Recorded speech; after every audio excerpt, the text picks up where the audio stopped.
Informes de inteligencia militar hackeados por el colectivo Guacamaya revelan que en 2021 el expresidente Andrés Manuel López Obrador habría dado la orden de investigar las actividades ilícitas de Hernán Bermúdez Requena, el secretario de Seguridad y Protección Ciudadana de Tabasco, designado por Adán Augusto López Hernández, entonces gobernador del estado. Esto según una investigación de Quinto Elemento Lab. El documento oficial filtrado por los hackers expone cómo integrantes de la organización criminal La Barredora se enteraron gracias a un informante de la Secretaría de Marina que señalaron que por orden del viejito cabeza de algodón, en alusión al expresidente López Obrador, presumen estos analistas de la Marina, la entonces su Procuraduría especializada en investigación de delincuencia organizada había abierto una carpeta de investigación contra Bermúdez y otros mandos del grupo delictivo. Así es como dicen, pues justamente los analistas de las Fuerzas Armadas mexicanas.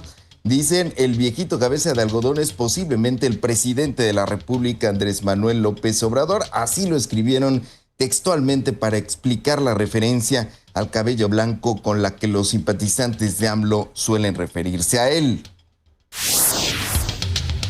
También le informamos esta mañana que el Instituto Nacional Electoral aprobó una serie de multas a los candidatos de la elección judicial que aparecieron en acordeones previo a la jornada electoral. Con votación dividida 6-5, se impuso una mayoría que coincidió en que los acordeones son ilegales y que sí hay base jurídica para sancionar a quienes se vieron beneficiados para obtener un puesto de elección popular. Aquí las posturas de las consejeras Carla Humphrey y Guadalupe Tadei. Las candidaturas que aparecen en los acordeones o guías de votación se beneficiaron de esa propaganda electoral y en consecuencia deben sancionarse dada la afectación en que incurrieron a los principios de legalidad y de equidad de la materia. Por lo anterior, en los proyectos de la cuenta se nos propone sancionar a tales candidaturas con el 10% de los topes de gastos personales de campaña que respecto de cada elección se hayan autorizado. Porque no es un trabajo de suposiciones, no es un trabajo de me imagino, no es un trabajo de dar una respuesta ejemplar ante lo que estamos viviendo en este momento. La respuesta ejemplar, la sanción, pues ni siquiera llega a ser sanción ejemplar. Y ese es otro tema que va a ser criticado para este instituto en las voces que normalmente critican el actuar del instituto. Y bien visto por otro lado, porque dirán, pues es un juego estas multas o es una burla, otros la imposición de estas multas tan pequeñas. Petróleos Mexicanos, Pemex, incrementó en 6.4% su deuda con proveedores durante el segundo trimestre de 2025, es decir, un incremento de más de 26,000 millones de pesos. En total, la deuda con proveedores pasó de 404,000 millones de pesos a 430,000 millones de pesos. También informamos esta mañana que la gobernadora de Veracruz, Rocío Nale, afirmó que medios y odiadores buscan afectar su administración tras la muerte de la maestra Irma Hernández. Reiteró que la jubilada taxista murió por un infarto tras ser violentada y afirmó les guste o no les guste. Presentó al médico legista José Eduardo Márquez, quien confirmó múltiples golpes y daños internos en el corazón. Irma Hernández fue secuestrada por un grupo criminal que extorsiona a taxistas en la región y luego murió. Es de miserables. Es de miserables a una familia enlutada, que hay una familia enlutada, llevarlo a niveles de escándalo. Pero aquí está el doctor que hizo la necropsia de ley. Aquí está. Aquí está. La maestra fue violentada. Después, eso lo dije, fue violentada. Después de ser violentada, desgraciadamente, padeció un infarto. Esa fue la realidad. Les guste o no les guste, si hacen escándalo o no. Bueno, así lo dijo la gobernadora Rocío Nale. Y Estados Unidos alertó sobre un problema emergente con cárteles mexicanos en África, el cual está empeorando. Esto dijo el teniente general John Brennan, subcomandante del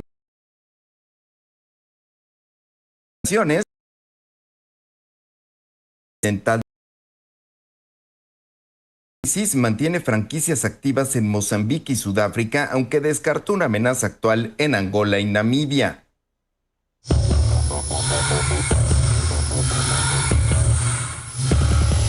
El mundo.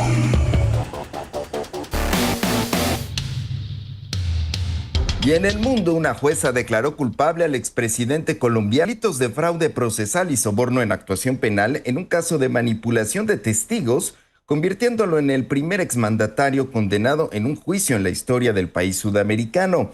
La jueza absolvió al expresidente del delito de soborno en un caso y en un largo proceso de casi 13 años profundamente polarizado, en el que los partidarios del político alegan una persecución y sus detractores piden justicia. La sentencia se leerá este viernes de forma pública a las 2 de la tarde, 1 de la tarde en la hora del centro de México, aunque la defensa del expresidente aún puede apelar. Mientras tanto, se le impuso una pena de prisión domiciliaria. Y las organizaciones israelíes B'Tselem y Physical for Human Rights Israel acusaron al gobierno israelí de estar cometiendo un genocidio en la Franja de Gaza. Es la primera vez que organizaciones locales califican así la ofensiva de Israel en contra del enclave palestino. Los informes concluyen que se cumplen los requisitos legales para considerarse un genocidio de acuerdo a la Convención de Ginebra. Además, hay declaraciones de políticos y altos cargos militares llamando a destruir la sociedad palestina en Gaza. Pues esto es lo que han declarado estas organizaciones. Ayer ya nos lo adelantaba Jacobo Dayan, una carga simbólica muy relevante. El presidente de Estados Unidos, Donald Trump, prometió establecer centros de alimentos en Gaza, pues afirmó que hay pruebas de que la hambruna es real. Esto dijo durante una visita a Escocia. Vamos a conseguir alimentos buenos y nutritivos. Podemos salvar a mucha gente. Algunos de esos niños están... Es una auténtica hambruna, lo veo, y no se puede fingir. Así que vamos a involucrarnos aún más. Ya hicimos algunos puentes aéreos, algunos lanzamientos aéreos. Y la gente está huyendo. Y el primer ministro nos va a ayudar. Son muy eficaces en eso. Ya lo han hecho antes. Bueno, pues ahí está lo que dijo el presidente Donald Trump. Por otra parte, el primer ministro israelí Benjamín Netanyahu denunció la supuesta difusión de cifras e imágenes escenificadas o manipuladas por el grupo islamista Hamas, al que acusó de alimentar la percepción de una crisis humanitaria en la Franja de Gaza, pese a que Israel ha estado trabajando para garantizar la entrega de ayuda. Netanyahu afirmó que Israel seguirá colaborando con organismos internacionales, así como con Estados Unidos y países europeos, para garantizar la entrada de grandes cantidades de ayuda humanitaria en la Franja de Gaza. El primer ministro israelí Benjamín Netanyahu afirmó que persiste la difusión de cifras e imágenes escenificadas o manipuladas por el grupo islamista Hamas, al que acusó de alimentar la percepción de una crisis humanitaria en la Franja de Gaza. Esto dijo Benjamín Netanyahu, pues con esta deriva en los últimos días en donde rechaza estos señalamientos de hambruna y ahora pues habla de imágenes escenificadas o manipuladas por Hamas. También informo que un hombre abrió fuego dentro de un rascacielos en el centro de Manhattan que alberga la sede de la Liga Nacional de Fútbol Americano, la NFL por sus siglas en inglés, y oficinas de varias importantes instituciones financieras, incluido el gigante de fondos de cobertura Blackstone. El saldo oficial es de 5 personas asesinadas, además de múltiples heridos. El tirador murió tras dispararse después de ejecutar el ataque y cuando ya estaba rodeado, esto lo informó la policía de Nueva York. El agresor fue identificado como Shane Tamura, de 27 años, originario de Las Vegas, Nevada.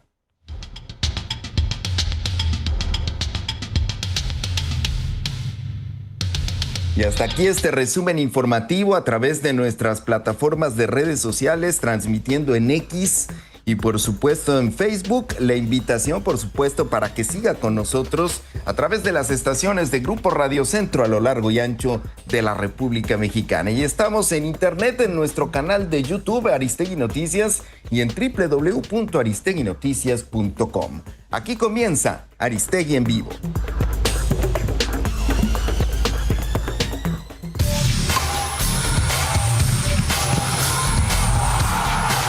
Deportes.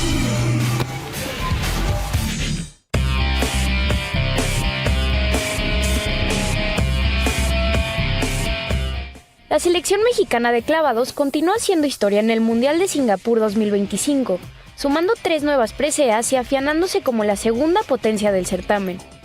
Aunque el oro aún se les resiste, la delegación tricolor ha demostrado un nivel excepcional, acumulando ya 4 platas y un bronce.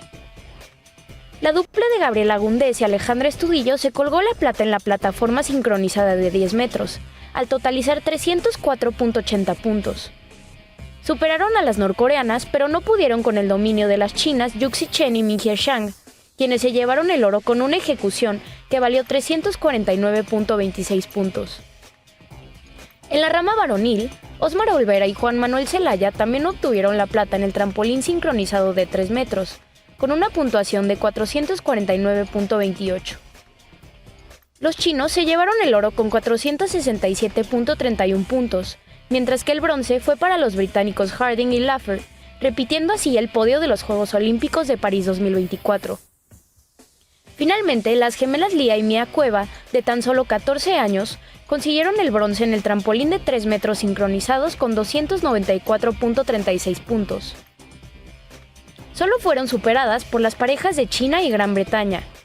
Esta es la segunda medalla internacional para las hermanas Cueva este año, tras haber ganado plata en la Copa del Mundo de Guadalajara el pasado mes de abril.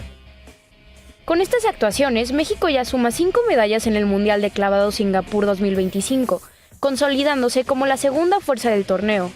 A pesar de la contundencia de China, que ha ganado 5 de los 6 oros posibles, el equipo tricolor continúa firme en el podio y persigue con determinación su primera medalla dorada en esta edición.